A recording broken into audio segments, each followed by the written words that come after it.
တော့ဟာရှာလို့ရတဲ့ပစ္စည်းလေးတွေနဲ့ပဲဝင်ငွေရှာနေရတဲ့အိမ်လေးတစ်ခုမှာတထားဆိုသူရဲ့အမေစစ်ကူဖို့မတက်နိုင်တာကြောင့်ဆုံးမသွားခဲ့ပါပြီ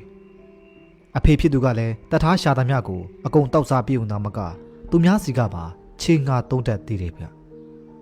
နောက်ဆုံးဆက်စရာမရှိတော့အဲ့တထေးအိမ်မှာပဲတထားကိုအစီကံအနေနဲ့တွားရောင်းစားပစ်လိုက်ပါတယ်တထားနေတထေးနဲ့တထေးရဲ့သမီးမမလေးမြားရီတို့နဲ့တွားနေလိုက်တထေးတို့ကစိတ်တဘောထားကောင်းပြီးအားလုံးကိုကူညီတတ်တယ်နင်သူတို့နဲ့နေခွင့်ရတာကံကောင်းတယ်မှတ်အဲ့ဒီမှာအစီကံအဖြစ်နေခွင့်ရတဲ့မိန်းကလေးတွေဘဝတွေကောင်းစားသွားကြတယ်ချမ်းသာတဲ့တထေးတွေနဲ့လက်ထပ်ဖို့လည်းအခွင့်အရေးရကြတယ်တထေးရွေးချယ်ပေးတဲ့သူတွေနဲ့လက်ထပ်ပြီးတော့တခြားမျိုးကြီးတွေမှာတွားနေရတယ်မိဘတွေလည်းပိုအဆင်ပြေသွားတယ်ညီအဖေကငါးစီမှာရောင်းလိုက်ပြီဆိုတော့ညီထွက်ပြေးမယ်မစင်စားထားနဲ့တော့အထက်မှာတွားနေစမ်းတထားကတထေးသမီးမြရီနဲ့အသက်အရွယ်တူတာကြောင့်မြရီရဲ့အစီကံဖြစ်လာခဲ့ပါတယ်ငါအဖြူအောင်ပိတ်စမကြိုက်ဘူးလို့ပြောထားတယ်မလားငါတီလာရှင်မဟုတ်ဘူးဟဲ့အခုပြန်ယူသွားစမ်းဒါပေမဲ့တထေးရဖုန်ကြီးเจ้าမှာအလူသွားလုံးမှာမလို့မမလေးစီယူလာခိုင်းလိုက်တာပါရှင်မြရီစီကရိုက်ချက်ပြင်းပြင်းကြောင့်တထမျက်နှာတစ်ခုလုံးပူဆက်သွားရပေမဲ့ဒါကပထမဆုံးအကြိမ်အရိုက်ခံရတာတော့မဟုတ်ပါဘူးငါ့ကိုပြန်ကြီးရသေးရဲ့အောက်တန်းစားအစေကံမှတထလည်းမျက်နှာကိုကျမ်းပြင်ထိမတက်ကုန်းကတောင်းပန်လိုက်ပါတယ်မြရီကတထရဲ့ကျမ်းပြင်မောကလက်နှစ်ဖက်ကိုတက်နေလိုက်တာကြောင့်တေလောက်အောင်နာကျင်ရပေမဲ့တထအတန်တစ်စက်တော့မထွက်ရဲခဲ့ပါဘူးမဟုတ်ရင်မြရီရဲ့ဒီထက်ပိုနှိမ့်ဆက်တာကိုခံရစမြဲဖြစ်လို့ပါဘာအတန်နေထွက်နေရလဲငါသမီးကိုဘာစိတ်မကြည်နောက်လုပ်နေပြန်ပြီလဲနင်ကတော့တကယ်စံကုန်မြေလေးပဲဒီလိုမှန်းသိရင်ငွေအကုန်ခံပြီးတော့မဝယ်ပါဘူးတထေးကြီးကပြောရင်းနဲ့ကင်ထားတဲ့ဒုတ်ကောက်နဲ့တထားရဲ့ကြောပြင်ကိုထိုးချလိုက်ပါတယ်အဖေတမီးကတီလာရှင်မဟုတ်ဘူးလို့ပြောပြီးပြီမလားအဖြူရောင်ဝေးရတာမကြိုက်ပါဘူးဆို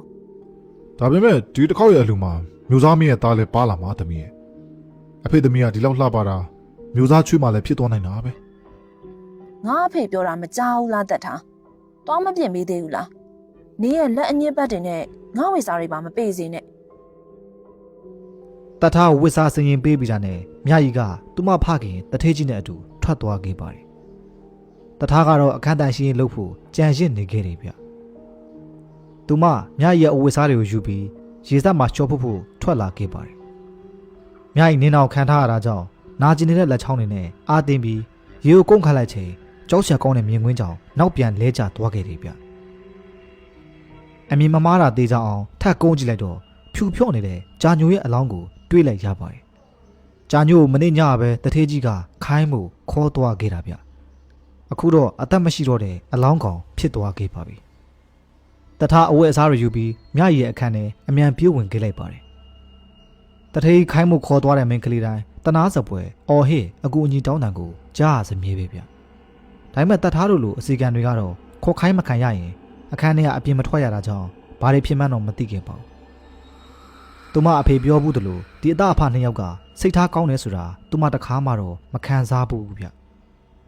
လူတွေကတထေးကြီးနဲ့သူ့သမီးကနူးညံ့သိမ်မွေ့ပြီးစိတ်ထားကောင်းတယ်လို့ပြောကြပေမဲ့ဒါကအပေါ်ယံသာဖြစ်ပြီးအိမ်အတွင်းမှာတော့တကယ်ငရဲတာဖြစ်ပါတယ်ပြေးရမယ်ဟုတ်တယ်အဲ့သားဖပြန်မလာခင်ငါပြေးမရမယ်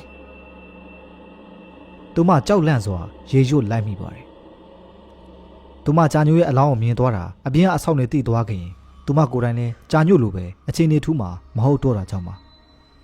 ဒီနေ့အလှမှာမြို့သားကြီးရဲ့သားလာမှမလို့တထေးကြီးတို့အိမ်ပြန်နောက်ကြလိမ့်မယ်လို့သူမတွေးမိခဲ့ပါတယ်ညနေဆောင်လာတော့သူမအခန်းစီကိုပြန်ဖို့အဆောက်နေလာခေါ်မဲ့အချိန်နီးလာခဲ့ပါပြီတထားခန္ဓာကိုယ်ကိုပိတ်စအနက်နဲ့ပတ်လိုက်ခါတထေးရဲ့အိမ်အနောက်ဘက်ကတောထဲကိုပြေးဖို့ပြင်းခဲ့ပါတယ်ပြီးတာနဲ့ချမ်းစီရိုးကိုကြောတက်လိုက်တယ်ဗျတထားကိုတွေ့အောင်ရှာနော်မဟုတ်ရင်တထေးကြီးကမင်းတို့အလုပ်ပေးမှာမဟုတ်ဘူးမြင်မြန်လူခွဲရှာကြတထားလဲဒီလူတွေဖမ်းတာခံလိုက်ရရင်အသက်ရှင်မှာမဟုတ်ဘူးလို့တွေးမိခဲ့ပါတယ်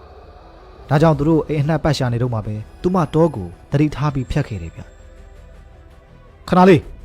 ငါခြေရတွေ့တယ်အိမ်အနောက်ဘက်ကိုသွားတာပဲမင်းတို့ရအောင်ရှာခဲ့ကြအဲ့ဒီအတန်ကတတ်ထားကိုပိုထိတ်လန့်သွားစေပြီးသူမအသက်ကိုပြေးခဲ့ပါတော့တယ် သူတို့လက်ထဲမှာအဖမ်းခံရပြီးပုံပြက်ပန်းပြက်သေးရမယ်အစားကို့ဘာသာရှင်သန်မှုစူးစမ်းရင်းနဲ့တေသွားတာကမှတော်သေးတယ်လို့တွေးမိခဲ့တယ်ဗျအလင်းရောင်တဖြည်းဖြည်းကတ်လာခဲ့တာကြောင့်တထပိုးမှုနေရအမြန်ရှာရပါတော့တယ်အဲ့ဒီချိန်အမျိုးသမီးတယောက်ကလက်ပြခေါ်တာကိုမြင်လိုက်ရတာနဲ့သူမဘာမှစဉ်းစားမနေတော့ပဲအမြန်ပြေးခဲ့လိုက်တယ်ဗျတထအနောက်ကိုပဲကြည့်ပြီးပြေးနေတာကြောင့်တောင်းတောင်ကြီးရနေတဲ့အဲ့ဒီအမျိုးသမီးကိုဝင်တိုက်မိမလို့ဖြစ်သွားခဲ့တယ်ဗျအဲ့ဒီအမျိုးသမီးရဲ့အသားတွေကအေးဆက်နေခဲ့ပြီးတဖြည်းဖြည်းသူမဘက်ကိုလှည့်လာတဲ့မျက်နှာကိုမြင်လိုက်ရတဲ့အချိန်မှာတော့တထတကူလုံးတုံရှင်သွားခဲ့ပါတယ်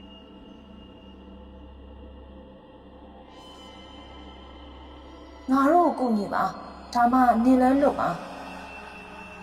မျက်နှာတစ်ခုလုံးသွေးတွေပေကျန်းနေပြီးအေးဆက်တဲ့အမျိုးသမီးကအနီရောင်အစတွေအုပ်ထားတဲ့နေရာကိုလက်ညှိုးညွန်ပြကဖျက်ဆီးခိုင်းมาတော့တယ်တထအနီရောင်အစတွေကိုဖျက်ဆီးလိုက်ချိန်မိကိုရောင်အငွေ့တွေထွက်လာတာကိုတွေးလိုက်ရတယ်ဗျဒီကောင်မကတော့နင်ငါတို့စီကလွတ်မှထင်းနေရလား ကျမကိုလွတ်ပေးပါကျမကြောက်လို့ပါကျမကိုပြန်ခေါ်သွားရင်ကျမတိတ်မှတိတ်ကြတယ် တထလက်အုပ်ချပြီးတောင်းပန်မိမဲ့လေအဲ့အစီကံယောက်ျားတွေကသူမကိုဆွဲခေါ်သွားဖို့လုပ်ခဲ့ပါတယ်ဘယ်လိုလုပ်မလဲ तू တောင်းပန်နေပြီဘယ်လိုဖြစ်ဖြစ်ခဏနေရင် तू တေးမှာပဲတထေးစီကိုမပုတ်ခင်ငါတို့အရင်ပြောလိုက်ကြမလားတထအတနာခံပေမဲ့ဒီအရိုင်အဆိုင်တွေကသူတို့တထေးလိုပဲရုပ်မာတဲ့သူတွေဖြစ်နေခဲ့တယ်ဗျအဲ့အချိန်သူမကိုကူညီပေးခဲ့တဲ့အမျိုးသမီးကအဲ့လူတွေကိုမြှူဆွဲကအမောင်နဲ့ခေါ်သွားခဲ့ပါတယ်တထပြေးမလို့လှုပ်လိုက်ချိန်မှာပဲနောက်ကလိုက်လာတဲ့တထေးကြီးရဲ့လူတွေစီမှာမိသွားခဲ့တယ်ဗျခဲချက်ပါဦးကြာညူဘာတွေဖြစ်နေရလဲတွားကြည့်လိုက်စမ်းတထကိုဖမ်းထားတဲ့အစီကံတယောက်ကအခြားတယောက်ကိုတွားကြည့်ခိုင်းလိုက်ပါတယ်သူတို့အကုန်သေးကုန်ပြီစချိုးခံထားရတာ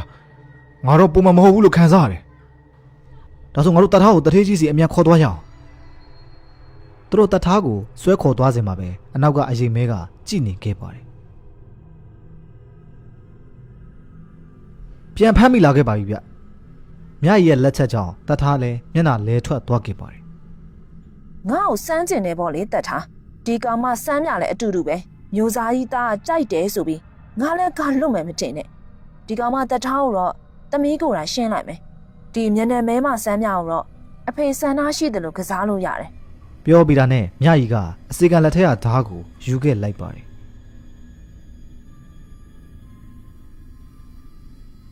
မြကြီးကအမိန်ပေးလိုက်ပြီးဓားကိုရွယ်ခဲ့လိုက်ပါတယ်တထားရဲ့မျက်လုံးနှစ်ဖက်စလုံးမဲကျသွားချိန်အစီကံယောက်ျားနှစ်ယောက်ကိုတွန်းထုတ်ပြလိုက်တယ်ဗျ နားလေကောင်မနင်ကတရိတ်ဆန်နေထက်တောင်ရှုံပါသေးရဲ့နင်တို့ဘာလုပ်နေကြရလဲသူ့ကိုဖမ်းထားကြလေကြည့်ရတာဒီကောင်မယူသွားပြီထင်တယ် အဲ့ဒီအချိန်သူတို့ကြောင့်တေသွားမှုတဲ့အစီကံမိန်းကလေးတွေရဲ့ဝိညာဉ်တွေရောက်လာခဲ့ပါတယ်အဖေဒီကောင်မတွေဝိညာဉ်တွေဘယ်လိုလုပ်ရောက်လာတာလဲ ဘယ်လိုလုပ်ပြန်ရောက်လာတာလဲ ကြောက်ကြမလို့သမီးဘာမှအသုံးမကျတဲ့ဝိညာဉ်တွေအဖေငရဲကိုပို့ပေးလိုက်မယ် တထေးကြီးကဖွက်ထားတဲ့မော်သားကိုထုတ်လိုက်တော့ဝိညာဉ်တွေနောက်ဆုတ်သွားကြပါတယ်နင့်အလဲရောက်ပြီတထားသေပြီတော့မြားကြီးဓာတ်ကိုရွယ်လိုက်ချိန်တထားကဝင်ပြေးလူကတွန်းထုတ်လိုက်ပါတော့တယ်